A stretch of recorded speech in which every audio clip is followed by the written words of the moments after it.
अस्सलामुअलैकुम। Straight talk में खुश आमदीद। आपके साथ मैं हूँ आयशा बख्श। वज़ीर आज़म शहबाज शरीफ ने कहा है कि बैनुल अक़वामी मीडिया के साथ अपने इंटरव्यूज में चेयरमैन PTI दानिस्ता तौर पर खुले आम मकामी और बैनुल अक़वामी सामीन को बड़ी महारत से झूठी बातों और गलत बयानी से गुमराह कर रहे हैं। उनका 9 मई के बाद के वाक़यात को इंसानी हुकूक की पामाली और सियासी एहतजाज को दबाने के ज़ाविये से पेश करने का मकसद बैरूनी तज्जियाकारों को गलत बयानिए से धोखा देना है।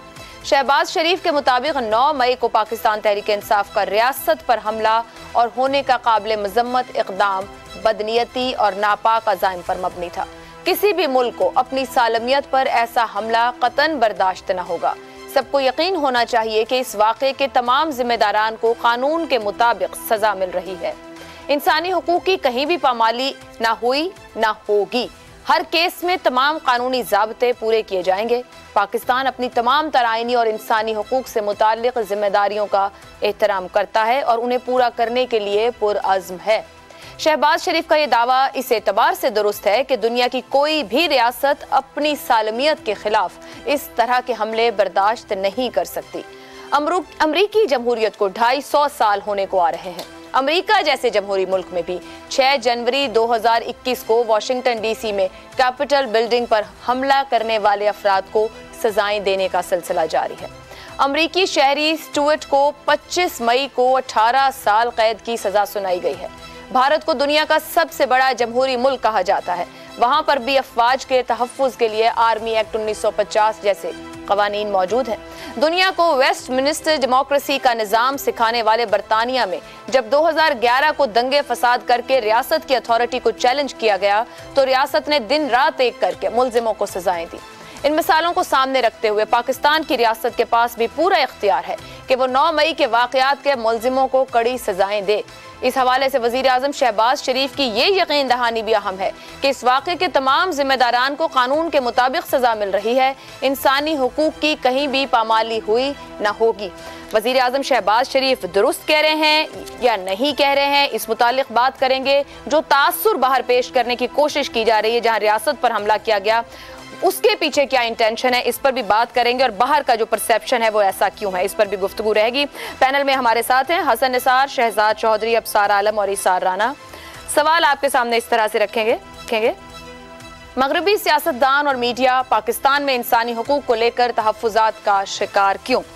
हसन निसार साहब, कुछ माजी के हवाले भी हैं हमारे यहाँ। इंसानी हुकूक क्या हैं, क्या रहे हैं, वो अपनी जगह मौजूद।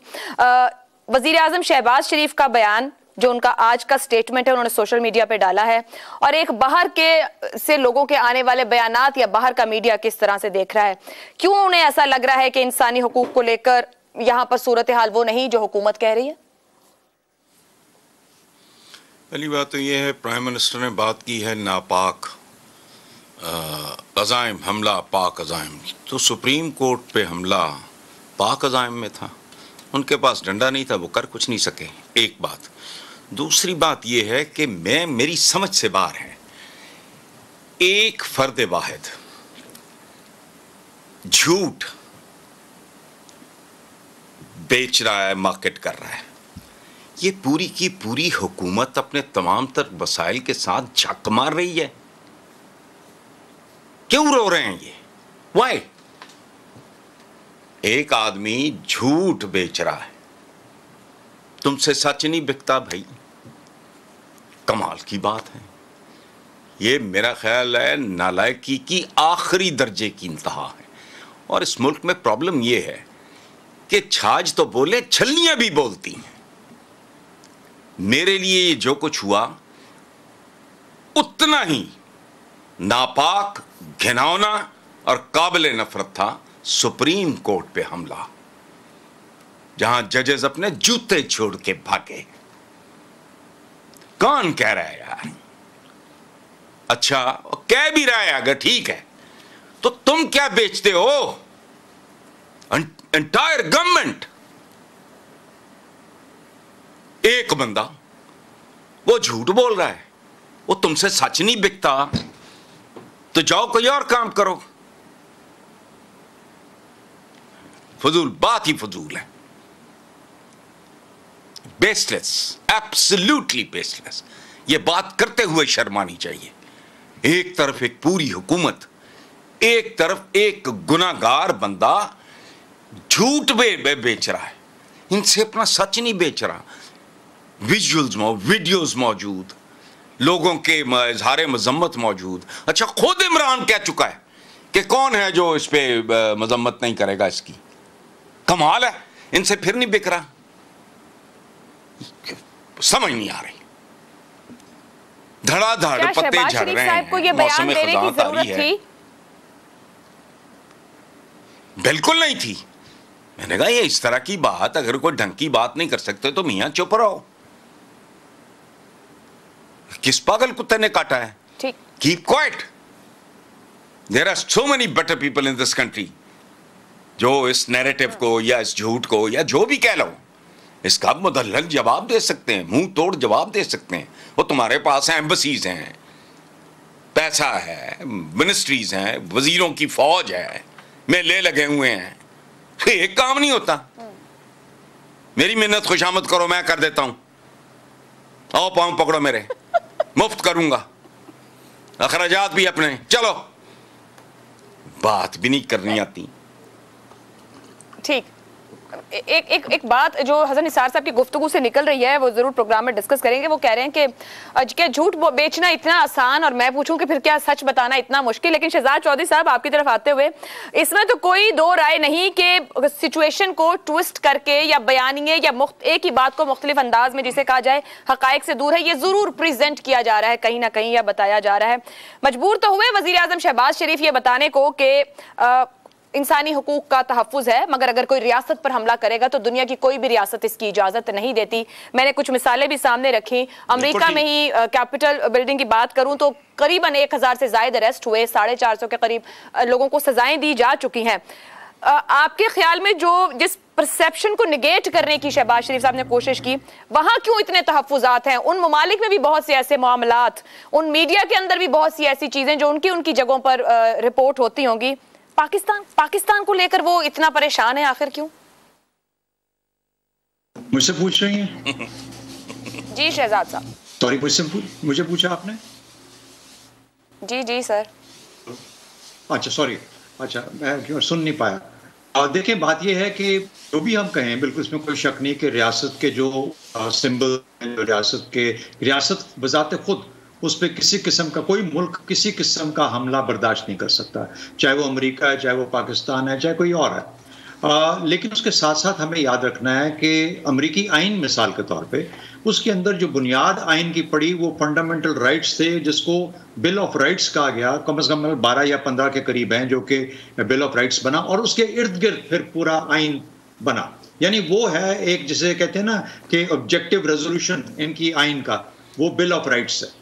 उसको कोई माइकल लाल उस बिल ऑफ राइट को, आज तक पर अमेरिका के अंदर ये बेइंतहा कत्ल हो रहे हैं, लोग गन्स का बेदरेग इस्तेमाल कर रहे हैं हर जगह रोजाना खबर, लेकिन वो बिल ऑफ राइट में लिखा है आपका राइट है टू बेयर आर्म्स, आप जो हैं वो लेस के चल सकते हैं, अपने पास रख सकते हैं। इसलिए उसको कोई हाथ नहीं आया, वो उस पर बहस बहुत छिड़ी हुई है। एक बात तो ये होगी, हमारे यहाँ भी फंडामेंटल राइट्स हैं, इंसानी हकूक हैं, जो दुनिया तमाम जो यूनाइटेड नेशंस का चार्टर है वो उसको रिकग्नाइज करता है।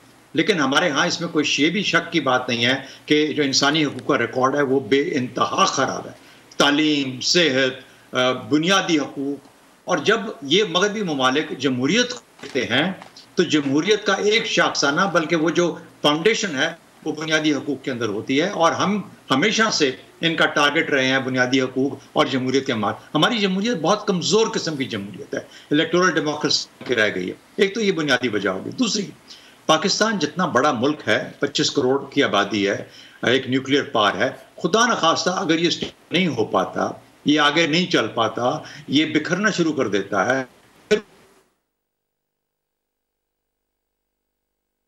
बिल्कुल ले डूबेगा साथ ही साथ। आप अंदाजा लगाइए, एक न्यूक्लियर पार्ट मुल्क जो है अगर वो बिखर जाए, उसका कंट्रोल खत्म हो जाए तो उसका क्या हाल होगा। तीसरी बात, एक तो यूके का एक असर है, आपको अखबारात के अंदर आजकल बहुत सारे मिलते हैं आर्टिकल्स। यूके का एक बुनियादी तल्लक हमारे साथ ये रहा कि वो वहां पर बरतानवी साम्राज्य के जमाने में, और फिर आज़ादी, और फिर ये वो फिर पाकिस्तान। तो ये जो एक रिश्ता है वो अभी तक उनके जहनों में कायम है और वो पाकिस्तान को आज भी एक एक्सटेंडेड किस्म की फील्ड देखते हैं और उसके बारे में अपना इजहार करने में रहते नहीं है। एक तो ये बात होगी। दूसरा, बहुत सारे पाकिस्तानी वहाँ मौजूद हैं और वो अपने साथ अपनी सियासी सोच और एक जो डेमोक्रेटिक सोच है या जिस किस्म की भी सोच वो लेकर चलते हैं। तीसरा, वहाँ पे मीडिया में असर रसूख लोगों, वहाँ पे पाकिस्तानी रहते हैं, उनका असर रसूख, इसलिए किसी अखबार या किसी मीडिया के अंदर से पाकिस्तान के बारे में बात करना करवाना कोई मुश्किल नहीं है। अमेरिका में सिर्फ लॉबीज काम करते हैं। अमेरिकियों को पाकिस्तान से हाँ इस किस्म का फिक्र और खतरा तो मौजूद होगा कि ये मुल्क बिखर ना जाए, इसके न्यूक्लियर पावर जो वेपन है किसी और के हाथ में ना चले जाए, ये खतरा तो जरूर होगा। लेकिन यहाँ पर लॉबीज काम करती हैं जो कि फिर लोगों को फोकस करती हैं, नेशनल को फोकस करती हैं पाकिस्तान के बारे में। तो इस तरह की फिक्र इस वजह से क्रिएट होती है कि आप पाकिस्तान उसको बेहतर कर पाया है। आपने शहबाज शरीफ साहब का जिक्र किया, मेरा शहबाज शरीफ साहब इससे ज्यादा अगर इस चीज की फिक्र करें कि हकूक के बारे में पाकिस्तान कर रहा है। जमहूरियत की असास है इंसानी हकूक, जिसमें वोट डालना और जमहूरी हक देना सबसे इंपॉर्टेंट चीज है। क्या हम वो कर पा रहे हैं? हम उस रास्ते पे चल रहे हैं? मेरा ख्याल है ये चीजें डिटरमाइन करेंगी कि क्या वो जायज है दुनिया का बात करना। कीजिए भी ताकि जो पाकिस्तान के लोग हैं उनको अपने हकूक मिल सके। ठीक है, अफसार साहब आपकी तरफ आऊंगी। सवाल तो वही है कि इंसानी हकूक को लेकर तहफ्फुजात का शिकार क्यों बाहर की दुनिया? वजीर आजम साहब यकीन दहानी करा रहे और बात भी दुरुस्त है कि रियासत पर हमले को कहीं भी बर्दाश्त नहीं किया जाता, ना किया जा सकता है। और वो कह रहे हैं कानून के मुताबिक जिसने जुर्म किया है उसको सजा मिलेगी। हसन साहब ने एक पॉइंट उठाया है कि क्या झूठ बेचना इतना ही आसान है कि कोई अगर झूठ बेच रहा है वो बेची जा रहा है वो फिर भी कामयाब है, और सच बताना क्या वाकई इतना मुश्किल है कि उस सच को बताने वाले बता नहीं पा रहे बेहतर अंदाज? मैं हसन निसार साहब की बात से बिल्कुल मुत्तफिक हूँ कि इमरान खान ने इतना झूठ बोला है और बार बार बोला है कि उस पर सच का गुमान होना शुरू हो गया, और यही गोबल्स का फ़लसफ़ा भी था। और जितनी हुकूमत है, ये नालायकी है हुकूमत की वाकई कि वो एक शख्स के झूठ को काउंटर ही नहीं कर पाए इतने अरसे से। और ना सिर्फ हुकूमत बल्कि हुकूमत के और भी जितने इदारे हैं जो अपने आप को पहले नैरेटिव का बड़ा बानी समझते थे, 5th जनरेशन वॉरफेयर पे उन्होंने काफ़ी लोगों की ट्रेनिंग की, अब उन्हें भी उनके भी हाथ पैर शायद फूले हुए हैं। लेकिन दूसरी बात जो हसन निसार साहब ने कही है ना, मैं उसकी याद दहानी करवाना चाहता हूँ कि जब सुप्रीम कोर्ट पे हमला हुआ था ना, तो उसके जो ज़िम्मेदारान थे उनको सज़ा भी मिली थी और उनके जो MNAs थे, मिनिस्टर्स थे, उनकी नाअहली भी हुई थी। तो ये एक तारीखी हकीकत है कि वो सुप्रीम कोर्ट कमज़ोर नहीं थी, हथौड़ा था उनके पास और उन्होंने इस्तेमाल भी किया। क्या अब यहाँ पे ये बात आती है, पहली बात, 3 बातें हैं। पहली बात ये है कि क्या ये जो कुछ हुआ था 9 मई को वो गलत हुआ था या सही होता, मैं ये फैसला करना है। अगर वो गलत हुआ था तो क्या उस पर सज़ा मिलनी चाहिए ज़िम्मेदारान को या नहीं मिलनी चाहिए, हमें इसका भी फैसला करना पड़ेगा। और तीसरी बात जिस पे बहुत ज़्यादा बहस हो रही है अवाम के जहनों में और सोशल मीडिया से आपको नज़र भी आएगा कि अवाम इस पर बहुत कंसर्न है कि जितने भी रूलिंग पंजाबी, ख़ासतौर पर पंजाबी रूलिंग एलीट के जितने भी लोग हैं, लाहौरी एलीट के जो नुमाइंदे हैं, क्या उनको किसी न किसी बहाने से छोड़ दिया जाएगा और आखिर में अल्लाह देता और अल्लाह रखा ही जेल में जाएंगे? वो सियासी वर्कर गरीब जो हैं वही जेल में जाएंगे, या जो मास्टरमाइंड थे इस सारे वाक़े के 9 मई के, उनको भी बाकायदा जेल में भेजा जाएगा? यास्मीन राशिद हैं, खदीजा शाह हैं, परवेज़ अलाई हैं और बहुत सारे लोग हैं जो अभी तक पकड़े नहीं गए। तो क्या ये हम फिर एक मजाक देखेंगे कानून के नाम पर, या वाकई हम संजीदा हैं इस पर? क्योंकि दुनिया ये भी देखेगी कि जो एलीट है, रूलिंग एलीट है पाकिस्तान की, उसको तो कोई सज़ा नहीं मिली, और लेकिन गरीबों को आपने कई साल की सज़ा दे दी है मिलिट्री कोर्ट्स के ज़रिए, तब भी इंसानी हकूक़ पे सवाल उठेगा। और दूसरी आखिरी बात ये है कि जो इंसानी हकूक़ पे अब बहुत ज़्यादा मरोड़ उठ रहे हैं ना अमेरिका के, ये जब परवेज़ मुशर्रफ यहाँ 11 साल हुकूमत करते रहे, उस वक्त जो इंसानी हकूक़ की खिलाफवर्जी हो रही थी उस पर आज तक कभी कुछ नहीं कहा। अभी आफिया सदीकी से मिल के आए ना सेनेटर मुश्ताक, वो किस कानून के तहत यहाँ से उनको उठा के दिया गया? इसके अलावा बहुत सारे हज़ारों लोग हैं जो पाकिस्तान से उठा के उनको दे दिए गए, वो ग्वांटानामो बे ले गए उनको और वहाँ रखा रहा, वो बेगुनाह साबित हुआ, वापस आ रहे हैं। उनमें से एक आर्टिस्ट का भी वो एग्जिबिशन भी हुई है बहुत अच्छी।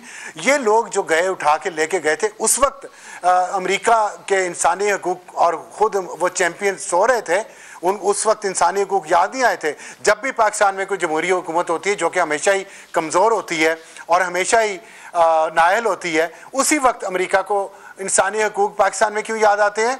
और जब अमेरिका के मफादात जनरल बाजवा साहब सर्व कर रहे थे उस वक्त अमेरिका को इंसानी हकूक़ याद नहीं आए।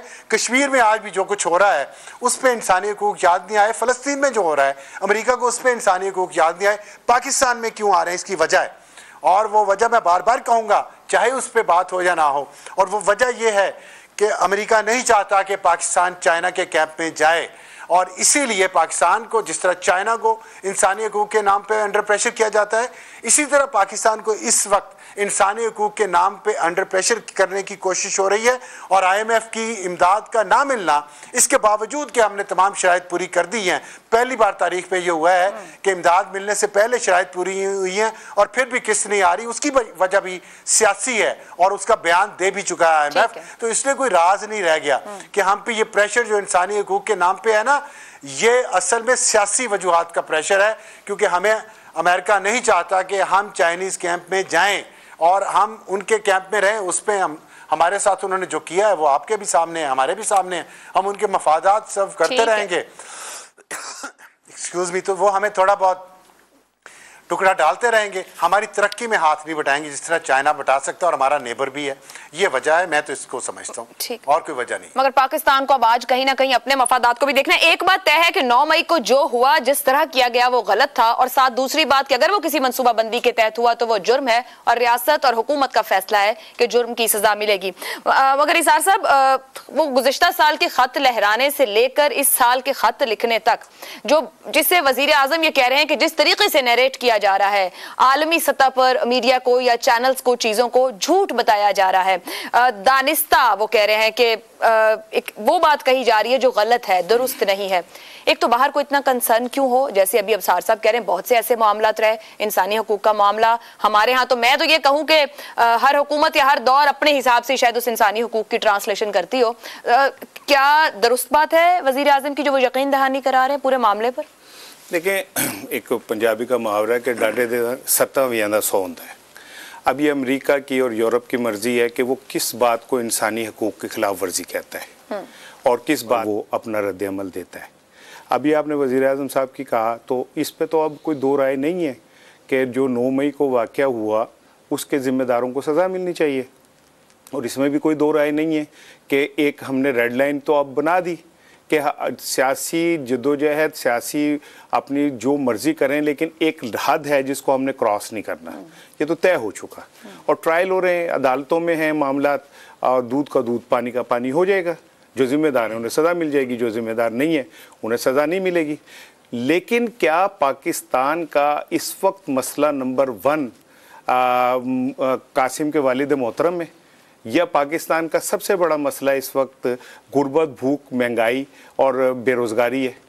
फिर उसके बाद मुझे ये बताएं कि इंसानी हकूक़ की खिलाफ वर्जी की जब हम बात करते हैं तो वैसे कत्ता कलामी की माजरत, गुर्बत, भूख, महंगाई तो 75 साल का मसला है, बट क्या ये तरजीह रहती है हुक्मरानों की? मैं अर्ज कर रहा हूँ, मैं ये बात कोई दोबारा दोहरा नहीं रहा, लेकिन मैं हैरान होता हूँ कि आप मेरे दिमाग को कैसे पढ़ लेती हैं, क्योंकि मैं 1947 पे जा रहा था कि 1947 से लेके अब तक क्या हमने इंसानी हकूक़ की पासदारी की है? क्या हमने इन 24 करोड़ कुल बुलाते कीड़ों के जो मसाइल हैं उनको समझे? क्या हमने कीड़े ना के इंसान है, मसला तो ये कि उनको शऊर देते हैं ना, उनको अपनी हक देते हैं। मैं उस खिड़की पे से देख रहा हूँ जहाँ पे ये कीड़े नजर आते हैं, मैं उन हुक्मरानों की नज़र से इन्हें देख रहा हूँ, ये कीड़े जहाँ नज़र आ रहे होते हैं। दूसरी चीज़ ये है कि इंसानी हकूक़ तो खैर पाकिस्तान में एक ख्वाब है, जो हम लोगों को मिले, हम लोगों को नहीं मिलेंगे, वो उनके बच्चों को ही मिलेंगे जो अमेरिका, यूरोप, बरतानिया के अंदर रहते हैं, वहीं पे परवरिश पाते हैं, वहीं पे कारोबार करते हैं, पाकिस्तानी पासपोर्ट को मानने से इनकार कर देते हैं। हकूक़ उनके ही हैं, हमारे हकूक़ तो हमारे बच्चों के ही हैं कि डिग्रियाँ लेके हम लूर लूर फिरते रहें और हम रात को आके बाप बेटे को ना देख सके, बेटा बाप को ना देख सके, एक दूसरे के टूटे ख्वाबों को एक दूसरे की आंखों में नहीं देखना चाहते। अब आखिरी बात मैं कहना चाहता हूँ कि जो अमेरिका है या यूरोप है, हैरानगी मुझे इसमें है कि कश्मीर में जेनोसाइड हो रहा है, उन्हें नज़र नहीं आता। फ़लस्तीन में जेनोसाइड हो रहा है उन्हें नज़र नहीं आता, भारत में जिस तरह मुसलमानों को ख़त्म किया जा रहा है उन्हें नज़र नहीं आता, शाम में जैसे मुसलमान मर रहे हैं उन्हें नज़र नहीं आता, इराक में जो कुछ हो रहा है उन्हें नज़र नहीं आता। दिलचस्पी ज्यादा है। लेकिन उनकी इंसानी हकूक का क्राइटेरिया कुछ और है, वो सियासी बुनियादों पे चीज़ों को ले रहे होते हैं और सियासी बुनियादों पे उसका इजहार कर रहे होते हैं। पाकिस्तान चूंकि पहले दोनों मुल्कों से फ्लर्ट करता रहा, चीन से भी करता रहा, अमेरिका से भी करता रहा, अब पाकिस्तान एक पोजीशन लेने की कोशिश कर रहा है। तो जब आप पोजीशन लेते हैं तो उसकी कुछ कीमत तो भी देनी होती है ना। वो कहते हैं ना तो कि जब आप पॉइंट के साथ जी जब कहते हैं पंगालो तो फिर थोड़ी बहुत टेंशन भी लानी होती है। अब हम उस पोजीशन में नहीं है कि टेंशन ले सकें। पाकिस्तान के जितने इकोनॉमिस्ट हैं वो ये कहते हैं कि IMF के पास जाए बगैर गुजारा मुमकिन नहीं है। और ये जो हम बढ़के मारते हैं ना इसहाक डार टाइप कि अल्लाह बेहतर करेगा, अल्लाह ऐसे करेगा, अल्लाह ने हमसे पहले बहुत सारी कौमों के साथ भी कोई उनके अमाल की वजह से अच्छा नहीं किया। तो मैं ये समझता हूं कि पाकिस्तान लाइन ले, बिल्कुल ले, लेकिन अब जो हमारे हुक्मरान हैं उन्हें यह तय करना है कि वो इस झूठ के सर पे सुबह से शुरू होते हैं रात तक 9 मई के अलावा उनके पास कोई काम नहीं है। जो कौम है उन्होंने उन्हें अभी तक इसलिए नहीं रखा हुआ कि वो सिर्फ 9 मई का हमें सुना के और लाल बत्ती के मगर लगाए रखे और हमारे बच्चे भूखे मरते हैं। अफसार साहब मैं आपका पॉइंट लेती हूँ, मुझे ब्रेक लेना है, ब्रेक से वापस आएंगे तो आप अपना पॉइंट रख सकते। एक ब्रेक के बाद गुफ्तगू आगे बढ़ाते हैं। प्रोग्राम में एक बार फिर खुश आमदीद। ब्रेक से पहले अफसार साहब जो हम गुज़िश्ता इशू पे बात कर रहे थे कुछ कहना चाहते जी। अफसार साहब कहिए। मैं ये कहना चाह रहा था कि आपने सवाल में शायद ये पूछा था कि जो शायद सियासतदानों की कोई बात हुई थी। देखिए सियासतदानों को भी चाहिए कि वो अपने हमारे मुल्क के जो हमारे मसाइल हैं उनको घर तक रखें। अपना डर्टी लिनन जो है वो दूसरे मुल्कों में ले जा के धोना मुनासिब नहीं है। ये पहले मोहतरमा बेनज़ीर भुट्टो ने भी एक दफ़ा किया था, अल्ताफ़ हुसैन ने भी किया है, अब इमरान खान ने भी किया है। ये मुनासिब नहीं लगता। जो हमारे इख्तिलाफ़ात हैं जो भी हैं ये हमारे मुल्क के अंदर रहने चाहिए। दुनिया को तो पहले बहाना चाहिए कि हमारे ऊपर किसी न किसी बात पे उंगली उठाए। तो हम खुद जब अपने मसाइल उठा के उनके पास ले जाते हैं, उनके जाके कांग्रेसमैन को बार बार हम रिक्वेस्ट कर रहे हैं, लेटर्स भेज रहे हैं, उनको कन्विंस कर रहे हैं कि हमारे मुल्क के ख़िलाफ़ स्टेटमेंट दें, ये इंतहाई गैर मुनासिब बात है। और इस पर जब तक हमें सेल्फ रिस्पेक्ट अपनी या अपने मुल्क की खुद नहीं होगी तो दूसरे क्यों करेंगे। हम दूसरों से शिकायत मेरा ख्याल है कुछ ज़्यादा ही कर रहे हैं। पहले हमें अपने सियासतदानों से और अपने हुक्मरानों से शिकायत करनी चाहिए कि भाई घर के मामला घर में रखे, बाहर ना लेके जाएं। और उसके लिए जरूरी है कोई एतमाद हो, आपस में एतमाद साजी है नहीं सियासतदानों में, तो फिर मसले घर के अंदर भी कोई और घर के बाहर भी कोई और हल बढ़ते। बार्टर ट्रेड का मामला है एक और जो कि पहले हुआ करता था, करेंसी की गैर मौजूदगी में तिजारत कैसे की जाती है, उस तरफ पाकिस्तान ने कुछ इक़दामात किए हैं।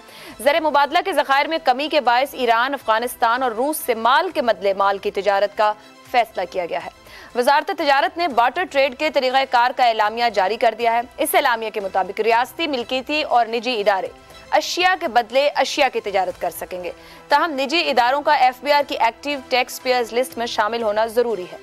सदियों पुराने इस तरीक़ाकार के तहत 3 ममालिक के साथ तिजारत की इजाज़त एक ऐसे वक्त में दी गई है जब पाकिस्तान को ज़र मुबादला की शदीद कमी का सामना है और इसे IMF के साथ बेल आउट पैकेज की बहाली का भी चैलेंज दरपेश है। बार्टर ट्रेड सिस्टम के तहत पाकिस्तान 26 अक़साम की अशिया अफगानिस्तान, ईरान और रूस को बरामद कर सकेगा। साथ ही 3 ममालिक से डॉलर्स में अदायगी के बगैर गैस, पेट्रोलियम मसनूआत और कोयले समेत दीगर अशिया दरामद कर सकेगा। इन अशिया में चावल, गोश्त, दवा साजी की मसनूआत, चमड़े की मसनूआत, इलेक्ट्रिक पंखे, घरेलू सामान, टेक्सटाइल और बरक़ी आलात शामिल हैं। मौजूदा माशी हालात में पाकिस्तान का बार्टर ट्रेड की इजाज़त देना हुकूमत की मजबूरी भी दिखती है। सरकारी आदादो शुमार के मुताबिक मुल्क की मजमूई पैदावार की शरह 5% हदफ के मुकाबले में सिर्फ 0.29% रही है। ईरान और रूस पर आयद आलमी पाबंदियों की वजह से इन ममालिक के साथ पाकिस्तान की तिजारत मुतासिर हो रही है, जबकि अफगानिस्तान में भी बैंकिंग चैनल्स पूरी तरह फाल नहीं है। ऐसे में पाकिस्तान ने बार्टर ट्रेड की मंजूरी देकर बज़ाहिर एक काबिल कबूल कदम लिया है, मगर यहाँ अहम सवाल यह है कि पाकिस्तान की दुनिया के साथ सालाना तिजारत का हजम करीबन $100 अरब तक है, जबकि जिन 3 ममालिक के साथ बार्टर सिस्टम का आगाज किया गया है उनके साथ हमारी तिजारत सिर्फ 2.5 से 3% है। तो क्या इस तिजारत से मुल्की मईशत में बेहतरी का इम्कान है या नहीं, इसी मामले पर गुफ्तगू करेंगे। आया पाकिस्तान को इस बार्टर ट्रेड से कोई सहूलत मिलेगी, आसानी होगी या नहीं होगी? सवाल इस तरह से है, पाकिस्तान की सालाना तिजारत $100 अरब, रूस, ईरान, अफगानिस्तान के साथ सिर्फ 3%। क्या तिजारती खसारे और डॉलर की कीमत में कमी आएगी? हसन निसार साहब, कोई सहूलत होगी? क्योंकि हमारी तिजारत का हजम इन 3 ममालिक के साथ इतना नहीं, मगर क्या किसी हद तक अवाम को ही सहूलत मिल पाएगी इसमें?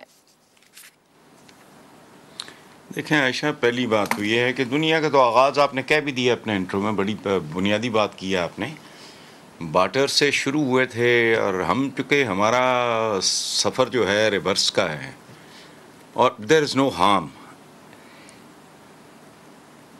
इससे पहले मैं एक और बात करना चाह रहा हूँ, ये जो हम जो रोते पीटते हैं ना कि अमेरिका को वो नहीं नज़र आता, वो नहीं नज़र आता, वो नहीं नज़र आता, ये पता नहीं क्या बात है भाई। हमारे अल्लामा इकबाल साहब ने फरमाया था, दश्त तो दश्त हैं, दरिया भी ना छोड़े हमने, बहरे ज़ुल्मात में दौड़ा दिए घोड़े हमने। अब घोड़े उनके पास हैं, वो दौड़ा रहे हैं, तो इतनी चीखें क्यों मार रहे हैं? जो देखना चाहते हैं वो देख लेते हैं, पहली बात। दूसरी बात ये है, क्या ये हुकूमत दुनिया को सिर्फ एक लाइन नहीं समझा सकती कि रेड लाइन फर्दे वाहिद नहीं होता, रियासत होती है। And this is our basic problem. अब चलते हैं आपके सवाल की तरफ। ये नहीं होना, ये शॉर्ट टर्म एक अरेंजमेंट होगा। मेरा सब्जेक्ट है ये, मैंने प्रैक्टिस नहीं किया लेकिन मुझे इसकी बेसिक नो हाउ है। ये बहुत ही टेम्परेरी किस्म का, ये बिल्कुल ऐसे है जैसे बुखार ना उतर रहा हो तो ठंडी पट्टियाँ ना पानी की रख के माथे पे और ये और वो, या बड़ी तकलीफ़ हो रही हो तो गर्म पानी की बोतल नहीं वो रख देते, वो ये इस तरह का अरेंजमेंट है। पाकिस्तान की बेहतरी की सूरत मैं बार बार कह रहा हूँ और पिछले 2-3 साल से कह रहा हूँ, उल्टे लटक जाओ। ये मैंने ये इसकी गुज़श्ता हुकूमत के दौरान कहना शुरू किया था, ये मुमकिन ही नहीं है, ये फट चुका है बबल। अब जब तक बुनियादी जौहरी तब्दीलियां नहीं आती, ये स्टेट प्रो अवाम स्टेट नहीं बनती। ये तो कुछ भी नहीं है, ये ऊंट के मुंह में जीरा होगा। अगर आपने वो थोड़ी च्युइंगम चबानी है, उसको अगर आप समझते हो रिलीफ है तो वो मिल जाएगा, लेकिन कत्तन नहीं, सवाल ही नहीं पैदा होता। आपको इतनी भयानक तब्दीलियों की जरूरत है जो इनकी मां मरेगी। चूंकि 2 ही सूरतें हैं ना आयशा, या प्रो एलीट हो सिस्टम या प्रो अवाम हो, और वो नहीं। अलमास बॉबी बीच में वो नहीं चलेगी, औलाद नहीं पैदा होगी, जो मर्जी कर लो, सो कुछ भी नहीं निकलेगा इसमें से। एक टेम्परेरी रिलीफ, और जाहिर है आपके पल्ले है कुछ नहीं, उनके भी हालात इसी तरह के हैं ग्लोबली के, वो फंसे हुए हैं, तो बट ठीक है, माल के बदले माल, ये पुराना काम है, कर लो। इससे कोई टेम्परेरी रिलीफ अगर कोई मिलता है, फर्क नहीं, 0.00001% तो शायद, I don't know, but it's not going to कोई खास, हाँ, मुंह में जीरा भी नहीं, रिलीफ नहीं होगा। ठीक है जी। शहजाद चौधरी साहब कह रहे हैं हसन साहब के अगर स्टेट प्रो अवाम हो, यानी जौहरी तब्दीलियों की जरूरत है, अब ऐसे ये चलेगा नहीं, ना कुछ हासिल होगा, तो फिर ये क्या दिखावा ही कहा जाए, ये बार्टर ट्रेड जो है?